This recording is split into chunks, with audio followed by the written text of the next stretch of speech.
গোপালগঞ্জে শেখ হাসিনার জন্মদিন পালনে পুলিশের বাধা, পালালো ছাত্রলীগ। মহানবী সাল্লাল্লাহু আলাইহি ওয়াসাল্লামকে নিয়ে কটূক্তি করায় ভারতের রাষ্ট্রদূতকে ডেকে প্রতিবাদ জানাতে বললেন মামুনুল হক। যৌক্তিক সময় শেষ হলে হাটে হাড়ি ভেঙে দেওয়ার হুঁশিয়ারি জামায়াতে আমিরের। বাড়ির সামনে জয় বাংলা স্লোগান, বিএনপির দুই গ্রুপের সংঘর্ষ। গেট ভেঙে বাংলাদেশ ঢুকে পড়ল দুই ভারতীয় মাতাল। এবং হাসান নাসরুল্লাহর মৃত্যু নিশ্চিত করল হিজবুল্লাহ। এতক্ষণ শুনছিলেন সংবাদ শিরোনাম, এবার বিস্তারিত। গোপালগঞ্জে শেখ হাসিনার জন্মদিন পালনে পুলিশের বাধা, পালালো ছাত্রলীগ। গোপালগঞ্জের সাবেক প্রধানমন্ত্রী ও আওয়ামী লীগ সভানেত্রী শেখ হাসিনার ৭৮তম জন্মদিন পালনে বাধা দিয়েছে পুলিশ। এ সময় দৌড়ে পালিয়ে যান জন্মদিন পালন করতে আসা ছাত্রলীগের নেতা কর্মীরা। শনিবার বেলা ১১টার দিকে গোপালগঞ্জ সরকারি বঙ্গবন্ধু কলেজে এ ঘটনা ঘটে। জানা গেছে, কলেজের শহীদ মিনার চত্বরে শেখ হাসিনার ৭৮তম জন্মদিন উপলক্ষে কেক কাটার আয়োজন করে স্থানীয় ছাত্রলীগ। কেক কাটার পর কলেজ ক্যাম্পাস থেকে শোভাযাত্রা নিয়ে রাস্তার দিকে যেতে চাইলে পুলিশ বাধা দেয়। এ সময় ছাত্রলীগের নেতা কর্মীরা দৌড়ে পালিয়ে যান। ফলে কলেজের ছাত্রীরা ক্যাম্পাসে প্রতিবাদ মিছিল করে। গোপালগঞ্জ সদর থানা পুলিশের ভারপ্রাপ্ত কর্মকর্তা মীর মোহাম্মদ সাজিদুর রহমান বলেন, শোভাযাত্রাটি সড়কে এলে বিশৃঙ্খলা হতে পারে এমন আশঙ্কায় বাধা দেওয়া হয়েছে। ছাত্রলীগের নেতা কর্মীরা কেন পালিয়ে গেলেন তা আমরা জানি না।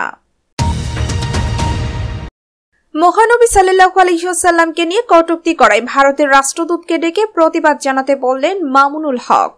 বাংলাদেশ খেলাফত মজলিসের মহাসচিব মাওলানা মামুনুল হক বলেছেন, ভারতের মহারাষ্ট্রের হিন্দু পুরোহিত রাসূল সাল্লাল্লাহু আলাইহি ওয়াসাল্লামের নামে জঘন্য কটূক্তি করেছে এবং তাকে সমর্থন করেছে বিজেপির সাংসদ নীতিশ নারায়ণ। ঘটনাটি বিশ্বের ধর্মপ্রাণ মুসলমানদের অন্তরে আগুন জ্বালিয়ে দিয়েছে। আমরা এই কটূক্তির নিন্দা ও প্রতিবাদ জানানোর ভাষা খুঁজে পাচ্ছি না। শনিবার দুপুর ২টার দিকে ময়মনসিংহের ঈশ্বরগঞ্জ সরকারি কলেজ মাঠে আয়োজিত সমাবেশে প্রধান অতিথির বক্তব্যে তিনি এসব কথা বলেন। অন্তর্বর্তী সরকারের প্রধান উপদেষ্টাকে উদ্দেশ্য করে মামুনুল হক বলেন, ভারতের রাষ্ট্রদূতকে ডেকে এনে প্রতিবাদ করুন। বিশ্ব মানবতার দূত হযরত মুহাম্মদ সাল্লাল্লাহু আলাইহি ওয়াসাল্লামকে যারা গালি দেবে, কটূক্তি করবে, তাদেরকে ইলিশ দেবেন তা মেনে নেওয়া হবে না। তিনি আরো বলেন, দেশের শিক্ষা ব্যবস্থায় হিন্দুত্ববাদ ও নাস্তিক্যবাদ বরদাস্ত করা হবে না। অবিলম্বে শিক্ষা কমিশন থেকে নাস্তিক, মুরতাদ ও সমকামীদের সরাতে হবে এবং শিক্ষা কমিশনে ইসলামী শিক্ষাবিদ ও আলেমদেরকে অন্তর্ভুক্ত করতে হবে। সাম্প্রতিক ছাত্র জনতার বিপ্লবে সংঘটিত গণহত্যার বিচার ও নৈরাজ্যবাদের বিরুদ্ধে গণজাগরণ সৃষ্টির লক্ষ্যে ঈশ্বরগঞ্জ উপজেলা খেলাফত মজলিস এই সমাবেশের আয়োজন করে। সমাবেশে ছাত্র জনতার আন্দোলনে শহীদদের রুহের মাগফিরাত কামনা করে মামুনুল হক বলেন, শেখ হাসিনা বাংলাদেশের মানুষের কাছ থেকে প্রতিশোধ গ্রহণ করতে চেয়েছিল, বাংলাদেশকে অন্য একটি দেশের অঙ্গরাজ্যে পরিণত করতে চেয়েছিল। শেখ হাসিনার রাজনীতি ছিল বাংলাদেশকে ধ্বংস করার রাজনীতি। এদেশের সম্পদ লুট করে শেখ হাসিনা ও তার পরিবারের সদস্যরা লাখ লাখ কোটি টাকা পাচার করেছে, যেন বাংলাদেশ বিশ্ব দরবারে মাথা তুলে দাঁড়াতে না পারে। শেখ হাসিনা বাংলাদেশের মানুষের ধর্মীয় অধিকার ছিনতাই করেছে।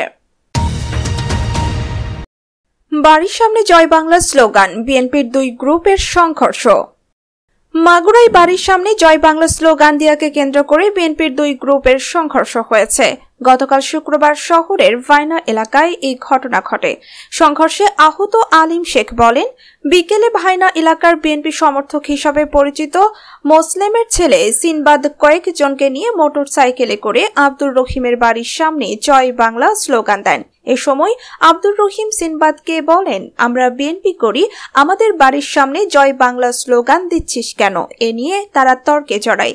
এ ঘটনাকে কেন্দ্র করে দুজনের মধ্যে তর্ক ও হাতাহাতি হয়। পরে সন্ধ্যায় সিনবাদ ও তার সঙ্গীরা দেশীয় অস্ত্র নিয়ে আমাদের উপর হামলা করে। সংঘর্ষে এক পক্ষের ৬ জন গুরুতর আহত হয়ে হাসপাতালে ভর্তি হয়েছে। আহতদের মধ্যে ৩ জনকে উন্নত চিকিৎসার জন্য ঢাকায় পাঠানো হয়েছে। এদিকে সংঘর্ষের ঘটনার পর আহতদের লোকজন দেশীয় অস্ত্র নিয়ে ঘণ্টাব্যাপী শহরের ভাইনা এলাকা অবরোধ করে। পরে স্থানীয় বিএনপি নেতারা ও পুলিশ গিয়ে পরিস্থিতি নিয়ন্ত্রণ করে। যৌক্তিক সময় শেষ হলে হাটে হাড়ি ভেঙে দেওয়ার হুঁশিয়ারি জামায়াতে আমিরের।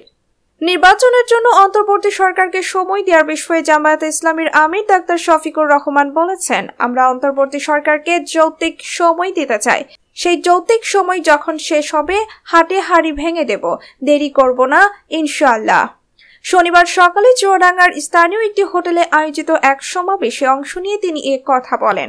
অন্তর্বর্তী সরকারের ভালো মন্দ বিষয়ে সাংবাদিকেরা জানতে চাইলে শফিকুর রহমান বলেন, আবেগের বশে অন্তর্বর্তীকালীন সরকার যেন জাতির প্রত্যাশার বাইরে কাজ না করে, জাতির চেতনাকে তারা যেন ধারণ করেন, ২৪-এর বিপ্লবের চেতনাকে তারা যেন সম্মান করেন। তবে আবেগবশত মাঝে মধ্যে দু একটা জিনিস হয়ে যাচ্ছে, এটা হওয়া উচিত নয়। কি হয়ে যাচ্ছে আপনারা সবাই বোঝেন, আমি সবকিছু ভেঙে বলতে চাচ্ছি না। ভারত বিষয়ে জামায়াতের আমির বলেন, ভারতের বিষয়ে আলাদা করে বলার কিছু নেই। ভারত যেমন একটি দেশ, আমরাও একটি দেশ। ভারত ছাড়াও আমাদের প্রতিবেশী আছে এবং বিশ্বসভায় আরও অনেকগুলো দেশ আছে। বিশ্বসভার সমস্ত সদস্যরা আমরা মিলেমিশে পারস্পরিক মর্যাদা ও সমতার ভিত্তিতে সম্পর্ককে সামনে এগিয়ে নেব। গেট ভেঙে বাংলাদেশ ঢুকে পড়ল 2 ভারতীয় মাতাল। বেপরোয়া গতিতে গাড়ি চালিয়ে সাতক্ষীরার বোমরা আইসিপির গেট ভেঙে বাংলাদেশে ঢুকে পড়লেন মাতাল 2 ভারতীয় নাগরিক। তাদেরকে আটক করেছে বিজিবি। গতকাল শুক্রবার দিবাগত মধ্যরাতে তাদের আটক করা হয়। আটক 2 জন হলেন ভারতের উত্তর 24 পরগনা জেলার নিউ টাউন থানার গৌরাঙ্গনগর গ্রামের বাসিন্দা প্রকাশ সরকার ও একই গ্রামের দিলু সরকার। বিজিবির সাতক্ষীরা 33 ব্যাটালিয়নের অধিনায়ক লেফটেন্যান্ট কর্নেল আশরাফুল হক জানান, মধ্যরাতে মাতাল ভারতীয় চালক ও তার সহকারী একটি সাদা পিকআপ চালিয়ে বাংলাদেশের অভ্যন্তরে প্রবেশ করে। হাসান নাসরুল্লাহর মৃত্যু নিশ্চিত করল হিজবুল্লাহ। ইসরায়েলের বিমান হামলায় লেবাননের সশস্ত্র সংগঠন হিজবুল্লাহর প্রধান হাসান নাসরুল্লাহ নিহত হয়েছেন। আজ শনিবার এক বিবৃতিতে বিষয়টি নিশ্চিত করেছে সশস্ত্র সংগঠন হিজবুল্লাহ। ৩২ বছর ধরে এই সংগঠনের নেতৃত্বে ছিলেন হাসান নাসরুল্লাহ। কাতার ভিত্তিক সংবাদ মাধ্যম আল জাজিরা এক প্রতিবেদনে এ খবর জানিয়েছে। বিবৃতিতে হিজবুল্লাহ জানিয়েছে, শুক্রবার তাদের নেতা হাসান নাসরুল্লাহ নিহত হয়েছেন। এর আগে হাসান নাসরুল্লাহকে বিমান হামলা চালিয়ে হত্যার দাবি করে ইসরায়েল বাহিনী। লেবাননের দক্ষিণ উপশহরে অবস্থিত হিজবুল্লাহর সদর দফতরকে লক্ষ্য করে শুক্রবার হামলা চালায় ইসরায়েল বিমান বাহিনী। এতে হাসান নাসরুল্লাহ নিহত হয় বলে শনিবার দাবি করে তেল আবিব। তাৎক্ষণিকভাবে ইসরায়েলের এমন দাবি নিয়ে কোনো মন্তব্য না করলেও এখন বিষয়টি নিশ্চিত করেছে হিজবুল্লাহ। সামাজিক যোগাযোগ মাধ্যম এক্সে এক পোস্টে ইসরায়েল সেনাবাহিনীর মুখপাত্র অফি জয় আদরাই দাবি করেন, সশস্ত্র সংগঠন হিজবুল্লাহর নেতা হাসান নাসরুল্লাহকে ইসরায়েল বাহিনী নির্মূল করেছে। তিনি আর বিশ্বে সন্ত্রাসী কার্যক্রম পরিচালনা করতে পারবেন না।